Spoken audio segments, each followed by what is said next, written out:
Hello everyone, my name is Asmaul Rahman Sheikh और आप देख रहे हो मेरे यूट्यूब चैनल।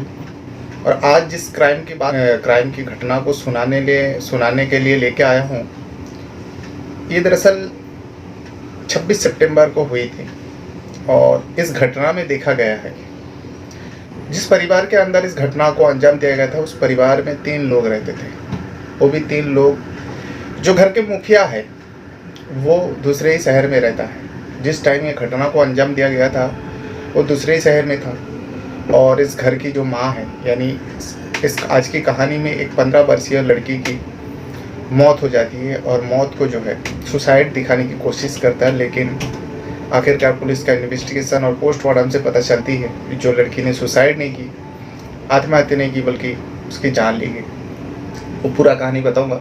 लेकिन इस घर में एक माँ भी रहती है। माँ भी देखिए, इत्तेफाक देखिए, जिस टाइम इस लड़की को मौत के घाट उतारा गया, उस टाइम वो लड़की की जो माँ होती है, किसी दूसरे पड़ोस में ही, यानी गांव से ही थोड़े दूर में, यानी पड़ोसी गांव में किसी की मौत तो हो गई थी, वहाँ पे गई हुई थी। और लड़की अकेली घर पे रह जाती है और कोई व्यक्ति आता है और उसको मौत के घाट उतार के चले जाते हैं। और उससे पहले उसके साथ गंदा काम भी करता है। ये पोस्टमार्टम से खुलासा होती है। अब जब पोस्टमार्टम से ये खुलासा होती है तो पुलिस का चैलेंज बन जाती है, जो आखिर ऐसा घिनौना काम करने के बाद मौत के घाट उतार देता है। पुलिस इस केस को लेकर छानबीन करता है और पिता जो दूसरे शहर में रहता था वो भी चले जाते हैं गांव। बेटी की मौत की खबर सुनने के बाद, और इस तरीके से मौत हो जाती है, वो भी गांव चले जाते हैं। और गांव चले जाने के बाद पहले तो मातम जो भी होता है मना लेते हैं, फिर एक दिन के बाद ही पिता पुलिस को तहरीर देता है और एक व्यक्ति का नाम लेता है जो मेरी बेटी को मौत के घाट उतारने वाला, और इस पूरे घटना का पीछे उस इंसान का हाथ है। एक व्यक्ति का नाम बताता है। अब पुलिस को भी संदेह हो रहा था। अब क्यों संदेह हो रहा था? क्योंकि उससे पहले नाम तो नहीं आया था, फिर भी पुलिस वाले उस शख्स के ऊपर क्यों संदेह कर रहा था, आज इसी केस के बारे में बताऊंगा, इसी मामले का खुलासा करूंगा। तो फिर चलिए जानते हैं पूरा क्या है पूरा घटना और कहाँ का है। तो जैसे कि मैं बता रहा था, आज का घटना जो है, आज की जो मामला है, उत्तर प्रदेश का गोरखपुर का है। और इसी गोरखपुर के अंदर एक थाना लगता है, जिस थाने का नाम होता है केपीआरगंज थाना। केपीआरगंज थाने का ये पूरा घटना है।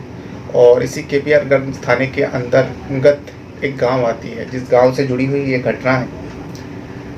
यहाँ पे एक 15 वर्षीय लड़की की मौत हो जाती है। अब जब मौत होती है, घर पर कोई नहीं रहता, क्योंकि उसको फंदे में लटकते हुए छत पर देखा गया। लोगों की नज़र पड़ती, लोग खबर देते हैं। माँ जिस जगह पे गई हुई थी दौड़ते हुए आती है। और पिता दूसरे शहर में रहता था, मुंबई शहर में रहता था। पिता को भी खबर मिलती है, तुम्हारी बेटी का ऐसा ऐसा हो गया और तुम्हारी बेटी ने जान ले ली अपने आप। पिता भी तो कैसे वहाँ पहुँचते हैं। अब उसके बाद इस खबर के बारे में पुलिस को भी दी जाती है, क्योंकि आत्महत्या और सुसाइड है, फंदे पे लटके हुए मिली वो लड़की। अब पुलिस पहुंचती है तो पुलिस सबसे पहले बॉडी को कब्जे में लेती है। लेने के बाद पोस्टमार्टम के लिए भेज देती है। लेकिन 2 दिन बाद जब पोस्टमार्टम का रिपोर्ट आती है तो इसमें खुलासा होता है लड़की की जो है फांसी की वजह से नहीं, गले में रस्सी कसने की वजह से नहीं, बल्कि लड़की को पहले गला दबाकर मारा गया, उसके बाद फंदे पे लटकाया गया और मारने से पहले लड़की के साथ गंदा काम किया गया, यानी उसके साथ संबंध बनाया गया। और लड़की की उम्र जो है 15 साल, यानी नाबालिग है। ये सारी चीज़ पोस्टमार्टम से क्लियर हो जाती है। अब जब क्लियर हो जाती है तो पोस्टमार्टम होने के बाद बॉडी परिजन को हवाले कर देते हैं और अंतिम संस्कार हो जाता है। लेकिन अंतिम संस्कार के बाद, और पुलिस को ये सारी चीज़ मिल गई थी पोस्टमार्टम से, लेकिन उससे पहले ही जो लड़की का पिता है मुंबई में रहता था, वो भी गाँव पहुँचा था। अब यहाँ अंतिम संस्कार होने के बाद ही लड़की का पिता जो है पुलिस स्टेशन पहुँचता है और केपीआरगंज पुलिस थाने पहुँचता है। पहुँचने के बाद अपनी बेटी के जो मौत का जो सिलसिला से पुलिस पूछने से पहले वो व्यक्ति का नाम बताता है और कहता है, मुझे इस व्यक्ति पर शक नहीं बल्कि यकीन है, उसी ने मेरे बेटी को मारा होगा। अब पुलिस पूछता है, क्यों, तुम तो दूसरे शहर में रहते थे, तुम्हें कैसे पता? तो इसमें पिता तहरीर देता है, उस लड़की का पिता तहरीर देता है, जो मैं मुंबई में रहता था, लेकिन मैं घर का खबर लेता था। इसी बीच कई सारे लोगों ने मुझे बताया, एक व्यक्ति है, मैं जब भी मुंबई चला जाता हूँ, जब मैं गांव में रहता हूँ, घर पर रहता हूँ, तो वो व्यक्ति आता नहीं है। लेकिन मैं जब मुंबई चला जाता हूँ, वो व्यक्ति जो है अक्सर मेरा घर आना जाना करता है और मेरी बेटी और मेरी जो पत्नी है, दोनों से बहुत हँसी मज़ाक करता है और घंटों घंटों घर पे रहता है। और मुझे ये भी सुनने को मिला था, जो मेरी पत्नी और मेरी बेटी दोनों का संबंध उस व्यक्ति के साथ था। और व्यक्ति कौन? व्यक्ति दरअसल होता है दूसरे ही गांव का रहने वाला, जो भूसा देने का काम करता है। और भूसा देने के चक्कर में इस गांव में आता था, जिस गांव में इस लड़की रहती थी। और अब ये सब सुनने के बाद पुलिस वाले को भी शक हुआ था उस व्यक्ति के ऊपर, क्योंकि बहुत सारे व्यक्ति ने उस व्यक्ति के नाम लिया था पुलिस वाले को। जब पुलिस पूछताछ की थी आसपास लोगों से, परिवार वाले में तो एक ही औरत बची थी जो इस लड़की की माँ होती है। उसने कुछ बता नहीं पाई रही थी। और जिस वक्त ये घटना को अंजाम दिया गया, लड़की की माँ जो है पड़ोस के गांव में किसी की मौत हो गई तो उसके गए थे, मैयत पे गए थे, जिसकी वजह से माँ को कुछ नहीं पता। लेकिन माँ भी रो रही थी और उस वक्त माँ से कुछ ज़्यादा सवाल जवाब भी नहीं कर रहे थे पुलिस वाले। आसपास से पूछा तो आसपास के लोगों ने भी बताया, क्योंकि दूसरे समुदाय का वो लड़का था। और इस मौत के बाद समुदाय में एक तनाव बना हुआ है दो समुदाय के बीच। इसीलिए पुलिस भी जो है बहुत ही इस केस को लेकर गंभीर है, जो ऐसा ना जो हो जाए तो समुदाय में लड़ाई हो जाए। तो इसके बाद अब पिता ने कहा, वो उस व्यक्ति का नाम बताया और उस व्यक्ति को उठाता है। जब उस व्यक्ति को उठाता है, क्योंकि बहुत सारे लोगों का कहना, पिता का कहना, यकीन के साथ कहना और घंटों घंटों उसके घर में जाना जब एक व्यक्ति नहीं रहता है, जब उस व्यक्ति को उठाने के बाद पुलिस सख्ती करता है। पहला तो झूठ का ही सहारा लेता है, जो नहीं लोग बदनाम कर रहे हैं, ऐसा नहीं, मैं ऐसा नहीं हूँ। लेकिन जब पुलिस सख्ती करता है तो टूटता है, और टूटने के बाद सच्चाई बयान करता है। वो कहता है जो हाँ मैं नहीं मरा हूँ, और मारने का जो वजह थी वो भी एक चौंकाने वाली खुलासा था। दरअसल वो व्यक्ति बताता है, जो मैं भूसा देने का काम करता हूँ और मैं अलग अलग गाँव में जाता हूँ और इस गांव में भी आता था। इसी बीच जो है ये जो लड़की की माँ है, लड़की के माँ से मेरा दोस्ती होती है। पहले आंखों आंखों में एक दूसरे को देखते थे, हंसते थे, मुस्कुराते थे। फिर बातचीत शुरू हुआ। बातचीत शुरू होने के बाद दोनों के बीच में जो है दोस्ती हुआ। दोस्ती धीरे धीरे इतना ज़्यादा बढ़ गया कि दोनों की नज़दीकियाँ भी बढ़ी और दोनों के बीच में अवैध संबंध बनने लगे। और ये अवैध संबंध उसी महिला के घर में, यानी लड़की के घर में बनते थे, क्योंकि लड़की के घर में कोई नहीं रहता था। माँ बेटी रहती थी, वो भी बेटी बाहर रहती थी, स्कूल जाती थी, तो उस वक्त माँ अकेली रहती थी। अब ये काफ़ी दिनों से चल रहा था, भूसा देने वाले व्यक्ति से और इस मरने वाली लड़की के माँ से। और ये जैसे ये सब संबंध है, धीरे धीरे आसपास के लोगों को पता चलता है, लोगों फुसफुसाने लगता है। लेकिन इस औरत को कुछ फर्क ही नहीं पड़ता। लेकिन लड़की को पता चल जाती है। किसी ने लड़की को भी बता दी, जो तेरी माँ का ऐसा ऐसा है, वो भूसा देने वाला जो व्यक्ति है उसके साथ ऐसा अवैध संबंध है। अब यहाँ पे देखिए, ये लड़की जो है, ये सुनने के बाद गुस्सा नहीं होती, नाराज़ नहीं होती, माँ को भी कुछ नहीं कहती। 15 साल की होती है, नाबालिग होती है।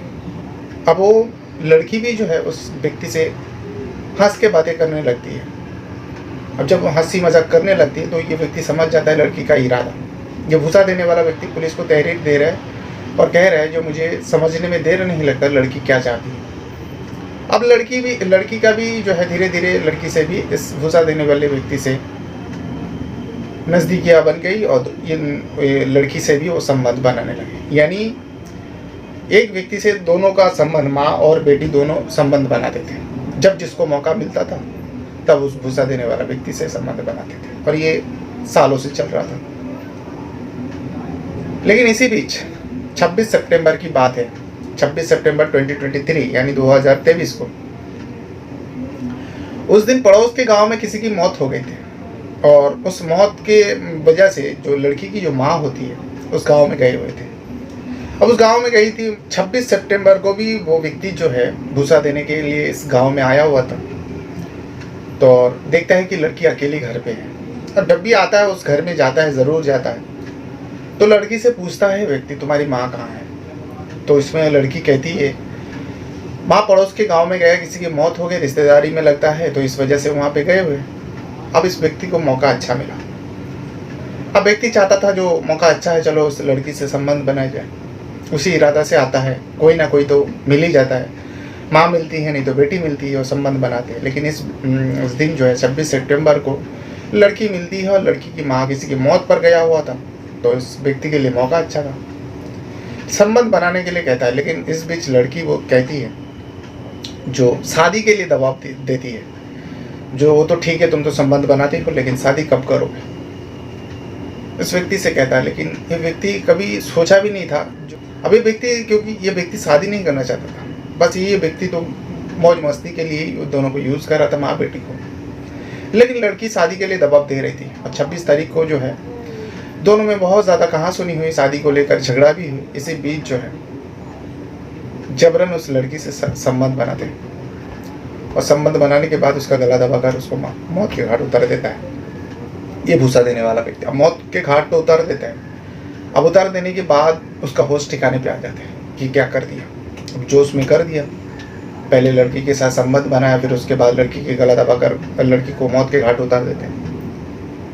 अब उतार देने के बाद एक प्लान सोचता है, क्यों ना इस लड़की को, किसी ने तो देखा नहीं, क्यों ना लड़की को एक हादसा के दिखाई या लड़की सुसाइड कर लिया, इस तरीके से दिखाई। इसलिए वो अपने दोस्त को फ़ोन करता है, अपने दोस्त का सहारा लेता है, अपने दोस्त को बुलाता है, दोस्त भी उसका मदद करता है।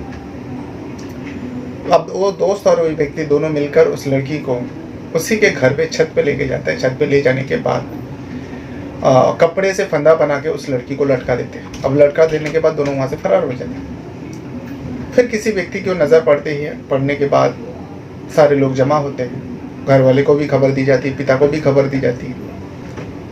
उसके बाद पूरा मंजर सामने आता है, पुलिस को खबर जाती है, पुलिस पोस्टमार्टम करती है, तो पता चलता है लड़की के साथ गलत काम किया गया, लड़की के गला दबाकर मारा गया। लेकिन पहली नज़र में सबको लग रहा था लड़की ने फांसी लगा ली, लेकिन ये भी लग रहा था आखिर लड़की फांसी क्यों लगाई, आखिर ऐसे क्या मजबूरी थी, क्या प्रॉब्लम हो रही थी उसके साथ जो लड़की ने फांसी लगा ली।